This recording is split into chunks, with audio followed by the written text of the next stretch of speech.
12절부터 신명기 3장 12절부터 22절까지 우리 같이 한 목소리로 합독합니다. 시작. 그때에 우리가 이 땅을 얻음에 아르논 골짜기 곁에 아로엘에서부터 길르앗 산지 절반과 그 성읍들을 내가 루벤 자손과 갓 자손에게 주었고 길르앗의 남은 땅과 옥의 나라였던 아르곱 온 지방 곧 온 바산으로는 내가 므낫세 반 지파에게 주었노라. 바산을 옛적에는 르바임의 땅이라 부르더니 므낫세의 아들 야일이 그슬 족속과 마아가 족속의 경계까지의 아르곱 온 지방을 점령하고 자기의 이름으로 이 바산을 오늘날까지 하봇 야일이라 불러오니라. 내가 마길에서 길리앗을 주었고 루벤 자손과 갓 자손에게는 길리앗에서부터 아르논 골짜기까지 주었으되 그 골짜기의 중앙으로 지역을 정하였으니 곧 암몬 자손의 지역 야복강까지며 또는 아라바와 요단과 그 지역이요 긴네렛에서 아라바 바다 곧 여메와 비스가 산기슭에 이르기까지의 동쪽 지역이니라. 그때에 내가 너희에게 명령하여 이르기를 너희의 하나님 여호와께서 이 땅을 너희에게 주어 기업이 되게 하셨은즉 너희의 군인들은 무장하고 너희의 형제 이스라엘의 자손의 선복이 되어 건너가되 너희에게 가축이 많은 줄 내가 아노니 너희의 처자와 가축은 내가 너희에게 준 성읍에 머무르게 하라.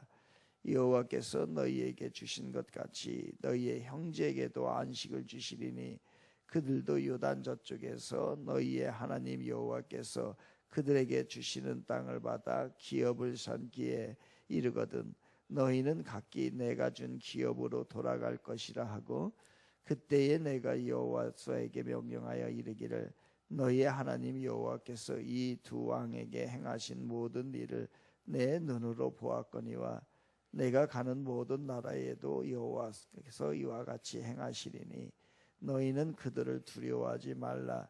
너희의 하나님 여호와께서 친히 너희를 위하여 싸우시리라 하셨도다. 아멘. 뭐 이제 낯선 이야기는 아닙니다. 이제 먼저 우리가 한번 보았기 때문에 낯선 이야기는 아닌데 또 이제 하나님께서 다시 리마인드를 시킨다. 신명기는 재교육이라고 했습니다. 다시 교육하고 기억하라는 거죠. 이 한양대학교의 홍성태 교수라고 하는 분이 있습니다. 이분이 이렇게 얘기를 했어요.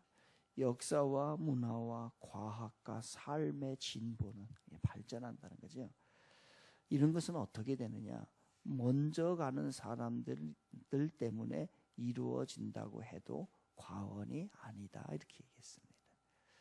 그러니까 역사 분야, 문화 분야, 과학 분야, 그러니까 삶의 많은 부분에 있어서 진보가 일어나는 것, 발전이 일어나는 것은 그냥 되는 게 아니라 먼저 가는 사람들, 앞서가는 사람들이 있다는 거예요. 그 사람들에 의하여서 이루어진다는 거죠. 그들에게는 공통점이 있다는 겁니다. 첫째는요, 탐구심이 남다르다는 거예요. 그러니까 탐구심이 남다른 사람들에 의해서 이 세상은 발전한다는 거죠. 머물러 있지 않은 거예요. 그래서 일반인들은 이건 당연한 거야 라고 하는 것에 대해서 앞서가는 자들, 먼저 가는 자들은 탐구하고 탐험하고 탐색을 하고 그런다는 거예요. 그래서 탐구심이 좀 강하다고 얘기를 합니다. 두 번째는요, 호기심에 뛰어나답니다. 호기심이. 그래서 모든 사활과 일과 사물을 보게 되면요, 이 호기심이 생겨가지고서 그거에 대한 활동, 관심이 남다르게 발달한다는 거죠. 그런데 우리나라 이런 건 부족합니다. 호기심이 생기면은 넌 알 것 없어. 야, 우리나라 교육은 굉장히 호기심이 많은 사람이 적응하지 못하게 하는 게 우리나라 교육의 좀 약점이 아닌가라는 생각을 하는데, 그러나 이 호기심이 많은 사람들이 이 사회를 발전시켜 나간답니다. 그리고 남들보다 앞서가는 사람들은 그 생각이 굉장히 개방적이라는 거예요. 개방적. 개방적이라는 것은 뭐냐면 어떤 하나의 일이 벌어지면 그 일 하나만 놓고 보는 게 아니라는 거죠.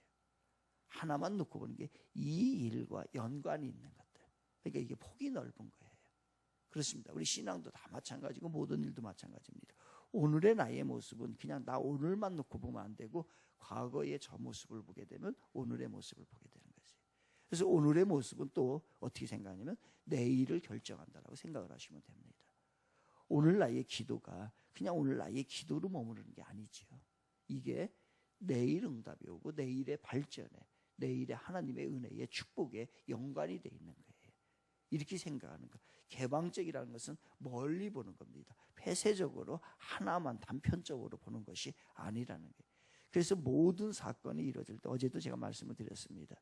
어떤 집사님이 이제 다리가 다쳐서 병원에 입원했다.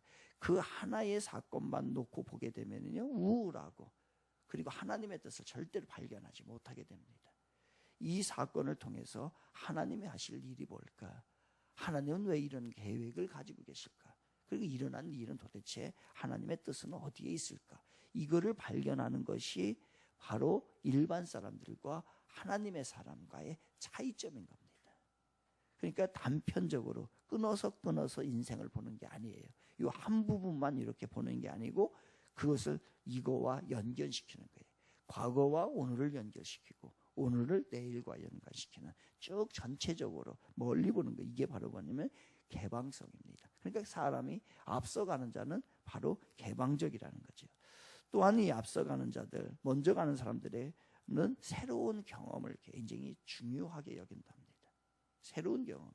근데 이게 이제 잘 안 됩니다. 익숙해지거든요, 사람이. 나이가 먹는다는 것은 익숙해진다는 거예요.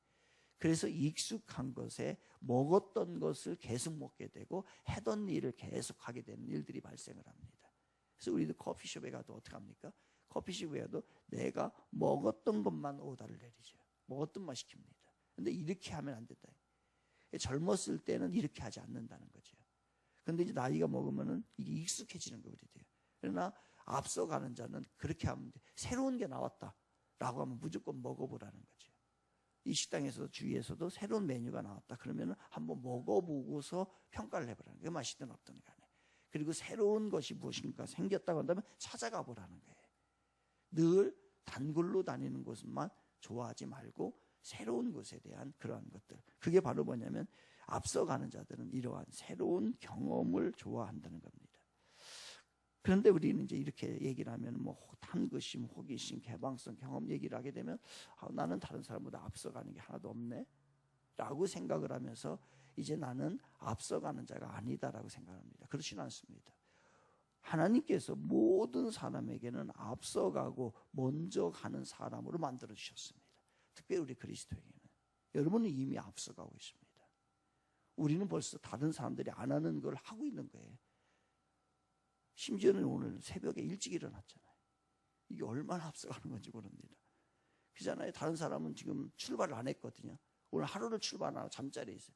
그런데 우리는 앞서간 거예요. 벌써 1시간, 2시간, 어떤 사람 뭐 서너 시간 벌써 앞서간 겁니다. 이게 앞서간 거예요. 아니, 난 그것도 아닌데. 그러면 안 되면 나이라도 있잖아요. 나이라도 많이 먹었잖아요. 그거 앞서가는 거예요. 여러분, 나이라고 하는 것이요. 이거는 세상 경험이에요. 경험이 얼마나 큰 지식인데요. 그 이야기를 하는 게 뭡니까? 잠언이에요. 잠언 솔로몬이 자기 인생을 쫙 경험하고 나서요. 그 보배로운 그 얘기를 한 게 아닙니까? 그게 하나님 말씀 아니에요. 그러니까 어른들의 경험을요, 무시하면 안 되는 거예요. 그 여러분이 가지고 있는 경험은요, 큰 재산입니다. 젊은 사람들이 도저히 가질 수 없는 재산인 것입니다. 하루를 먼저 살았다는 거, 1년을 내가 먼저 살았다는 것은요, 그만한 경험을 했다는 거예요. 다 경험을 하고 이제 노련미가 쫙 생기잖아요. 그러니 무슨 사건이 일어나도 그것에 대해서 뭐 이렇게 좌지우지하지 않습니다. 그게 바로 뭐냐면 인생의 경험인 거예요. 다 할 것 경험 다 해봤잖아요. 그럼 나이 드셨다는 건 그런 거예요. 그러나 젊다는 것은 그걸 아직 해보지 못한 거예요. 그러니 그러한 일들이 발생을 할 때에 막 두렵고 떨리고 막 불안하고 이런 모습이 생기는 겁니다. 그래서 우리에게는 이러한 모든 것이 하나님께서 누구든지 다 먼저 앞서가는 자의 그 모습을 우리에게 주었다는 거예요. 그래서 오늘 본문은 그런 겁니다. 바로 앞서가는 자들, 이들에 대한 책임을 이야기를 하는 겁니다. 이 본문은 이런 거잖아요. 이스라엘 백성이 가나안 땅에 가야 되는데 요단강을 건너야 되잖아요. 지금 요단강을 건너면 제가 거기 하나님이 주려고 했던 가나안 땅입니다. 그런데 요단강을 가기 전에 동쪽에 이 땅이 있어요. 이 땅이 벌써 시온 땅, 그 다음에 바산, 미디안 이 지역입니다. 일반적으로 말하면 모압 평지라고 하는 거예요. 지금. 이 모압 평지가 있습니다. 유다 우측에. 그런데 이 땅을 보니까요, 이게 너무너무 좋네.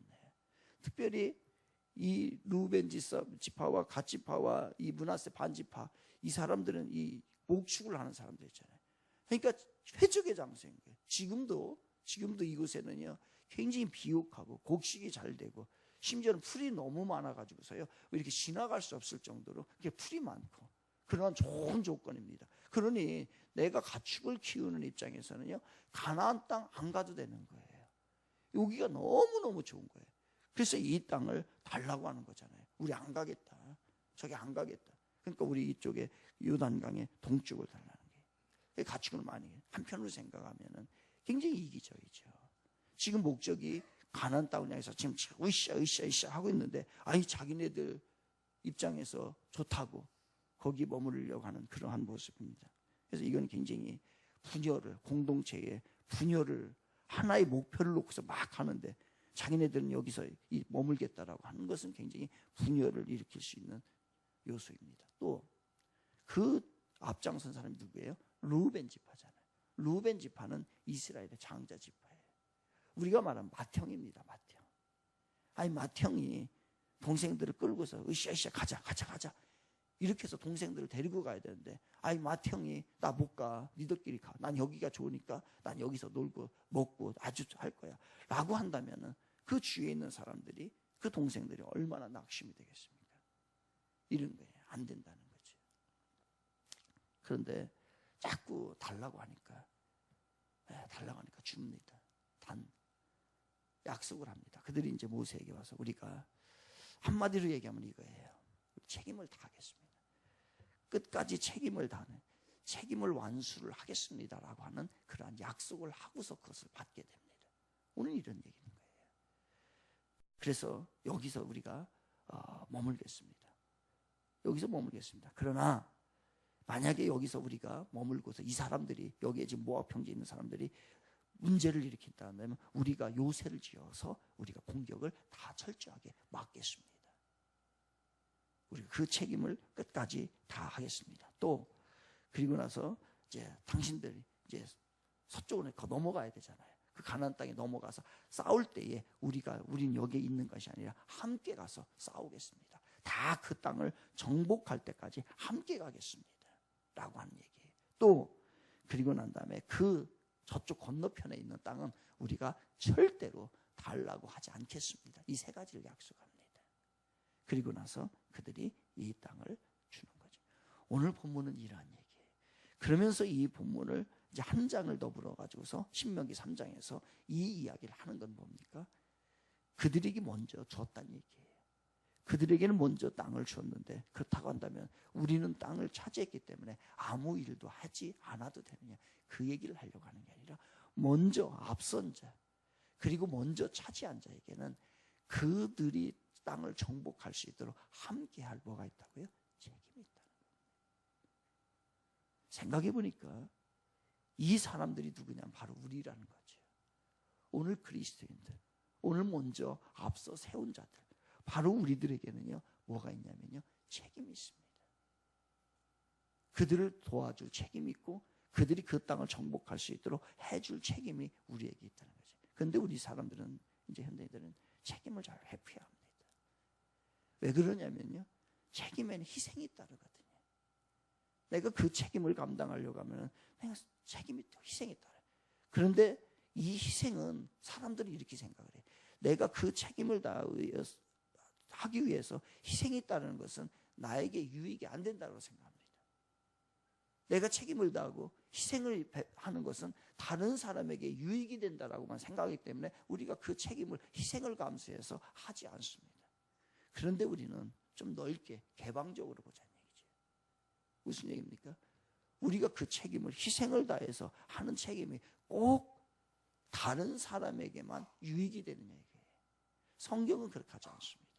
성경은 그렇게 얘기를 하지 않고요, 어떻게 얘기하냐, 네가 그 책임을 감당하지 않으면은 다른 사람에게 유익이 된다는 얘기예요. 책임을 감당하면 그 유익이 된다. 그러나 네가 그 책임을 감당하지 않으면 너 망해, 이 얘기예요. 네가 망한다. 네가 가서 저 서쪽에 있는 가나안 땅을 정복하는데 도와주지 않고 네가 그 책임을 다하지 않으면 이 땅 안 줘. 너 살 수가 없어. 이거예요. 그러니 우리가 책임은 단순하게 희생이기 때문에 다른 사람을 위한 희생이다라고만 생각을 하면 우리가 그 책임을 감당하지 못합니다. 그러나 그 책임을 감당하지 않으면은 누가 망한다고요? 내가 망한다는 거죠. 우리나라를 위해서 기도해야 합니다. 우리나라를 위해서 기도해야 되는 것은 우리의 책임이에요. 그러면 우리가 이 책임을 희생이라고만 생각하고 그리고 나와는 큰 도움이 되지 않는다라고 생각을 하면은 어떻게 됩니까? 기도를 안 하게 됩니다. 그럼 우리나라가 망하면 결국 내가 망하는 거예요. 우리 교회를 위해서 기도해야 합니다. 여러분 섬기는 교회를 위해서 전심으로 기도하고요. 한국 교회를 위해서 진짜 기도할 때입니다. 자칫 잘못하면 이거요. 넘어지면 이제 일어나지 못합니다. 지역에 이제 교회 하나 있을까 말까 할 정도로 이제 무너지게 됩니다. 그러면 결국 누가 손해봅니까? 내가 우리 교회를 위해서, 한국 교회를 위해서, 내가 섬기는 교회를 위해서 기도하지 않았기 때문에 내가 그 단순히 희생이라고만 생각을 해서 안 했기 때문에 나와는 전혀 상관이 없냐? 천만의 말씀이에요. 내가 망하게 되고요. 내 영혼이 망하게 되고 심지어는 여러분의 자녀들이, 우리의 자녀들이 지옥 갑니다. 그러니 어떻게 이게 나에게 주어진 책임이 그냥 단순하게 다른 사람에게 유익을 주는 희생이라고만 생각을 할 수 있을까요? 그런 정신이 아니라는 거예요, 성경은. 그 책임을 다하지 않으면 그 책임이 누구에게 온다고요? 나에게 그대로 온다는 것을 이야기합니다. 우리는 책임을 지고 있는 성도입니다. 그리스도인이라는 것은 먼저 부른 자들이에요. 그러니 우리 그리스도인들은 다 앞선 자들입니다. 우리는 앞선 자들. 그래서 우리는 이러한 책임을 감당을 해야 하는데 예배 가운데서도 하나님이 먼저 우리를 부르셔서 예수를 믿게끔 했습니다. 이거 앞선 자예요. 그러면 누군가가 예수 믿게끔 해줘야 된다는 거죠. 오늘 우리는 이 새벽에 하나님 앞에 예배를 드리며 하루를 시작을 합니다. 이게 얼마나 은혜로운 일이고 이게 나의 삶에 얼마나 변화를 가져오고 나의 영적 회복에 얼마나 좋고 나의 삶을 얼마나 풍성하게 하는지 이거를 먼저 체험했다면 이걸 다른 사람에게 알려야 될 책임이 우리에게 있다는 거예요. 기도하니까 어려운 일도 해결되더라. 기도하니까 안정이 되더라. 기도하니까 평안하더라. 라고 했다고 한다면 나만 기도하면 안 된다는 거죠. 이렇게 누군가에게 기도할 수 있도록 해요. 섬김과 봉사가 얼마나 의미가 있다는 걸 안다고 한다면 그 책임을 다른 사람에게 해야 될 것도 우리들의 책임이라는 거죠. 그래서 그리스도인들은 먼저 된 자입니다. 아마 이 책임을 가장 잘 완수하신 분이 우리 예수님이 아닌가 생각합니다. 우리 예수님은 이 책임을 완벽하게 완수하셨어요. 희생을 철저하게 했습니다. 이 인류를 구원하시기 위해서. 그것은 바로 우리들을 세우기 위한 것이죠. 그래서 이 사람들이 부족 처음에는 때로는 이기적이고 때로는 그들에게 분열을 조장할 수 있는 그러한 위험한 상황에서 출발을 했지만 그래도 이들이 기특하다라고 생각을 했던 것은 하나님 입장에서는 그 책임을 완수했기 때문에 그 책임을 감당했기 때문에 그 땅을 주어집니다. 그래서 오늘날도 그 땅을 그들이 차지하고 있었던 거지요. 그러한 책임 오늘은 좀 무겁습니다. 그리스도인으로서 책임을 우리가 잘 감당하여 아름다운 예수 세상이 이 땅에서 이루어지는 그러한 날을 사모하는 저와 여러분 되시기를 주님의 이름으로 축원을 드리겠습니다. 기도합니다. 기도하실 때에 책임을 좀 이렇게 무겁게 생각하는 것보다 즐기는 성도가 되었으면 좋겠습니다. 책임에 대한 진리도 깨닫고요. 책임을 즐기는 성도 되게 해주시옵소서. 특별히 신앙의 책임이 있습니다. 신앙의 책임을 감당하게 하여 주시옵소서. 우리 함께 기도하도록 하겠습니다. 거룩하신 하나님 아버지 감사합니다. 오늘도 믿음으로 시작하는 하루에 주께서 기름 부어주시고 또 하나님 은혜 가운데 책임이 저희들에게 있는 줄 믿습니다. 그 일을 이루기 위해서 오늘도 겸손하게 하나님 안대로 만들어 나아가게 하시고 신앙의 무거운 책임도 우리가 이루어 나갈 수 있도록 하나님 도와주시옵소서.